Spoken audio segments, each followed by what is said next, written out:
That's all you need. All you need to be successful. Not just in film, in life. All you need to do is hold on. Yeah. Welcome to the Pantheon Parenthetical. My name is Lance Ash. I don't remember my third grade homeroom teacher's name, but I definitely remember the name of the teacher whose classroom we went to every day when we swapped classes with the kids across the hall. Her name was Miss Mabry. Now, I've tried to find information about her online over the years and found nothing. A former classmate of mine told me that a couple years ago that her first name was Elise, but I don't know if that's correct or if I'm spelling it correctly or not. She had an older sister. Her father was a colonel in the Air Force. They were stationed in Oklahoma at some point. She was known for telling humorous stories about her childhood and dressing up as a little kid and acting out some of these stories on stage.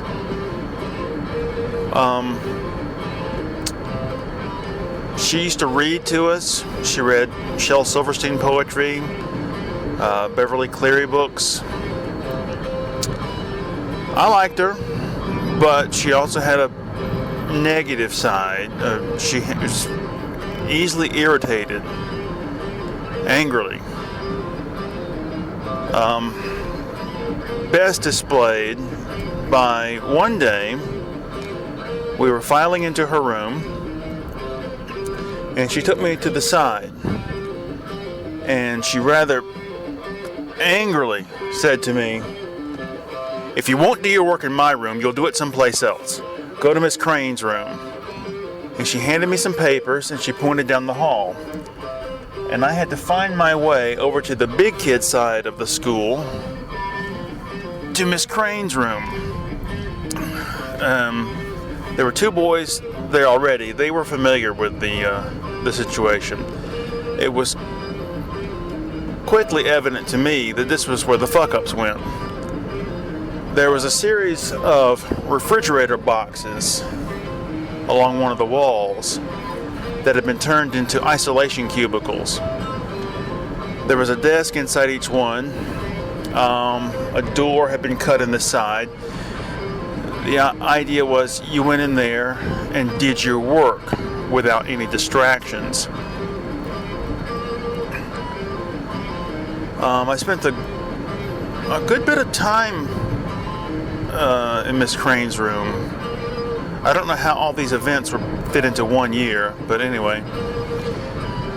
Now the other significant person in this story is a child psychiatrist named Pat White. Again, I have tried to find out information about her, but found nothing. She worked for either the Athens Health Department or the Clark County Health Department. Probably the latter. My parents took me to see her hoping that she could deal with my behavior issues, both at home and at school. The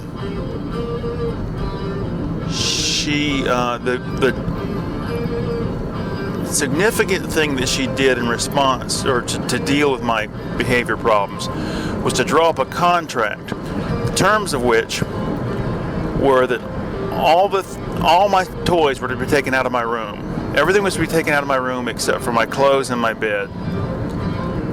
And I was to be given an assignment checklist every day that I had to get all my teachers to check, stating that I had done all my work in their room that day. And if a single box was missing, I was to be confined to my room from the time I got home to the next day when I left for school. I got so bored that I wound up putting clothes on my pillows to turn them into dolls. Now, another thing that she did was she took me out of school one day and drove me to the A&A Bakery, which was a bakery that used to be in downtown Athens. And she bought me an eclair. We went back to the health department, to her dominion, and she put me in a room with the eclair and a knife and a fork. And then she went into another room and videotaped me through a one-way glass. And then she played the tape back for me to show me how bad my table manners were. This apparently was something that my parents had placed a specific emphasis on.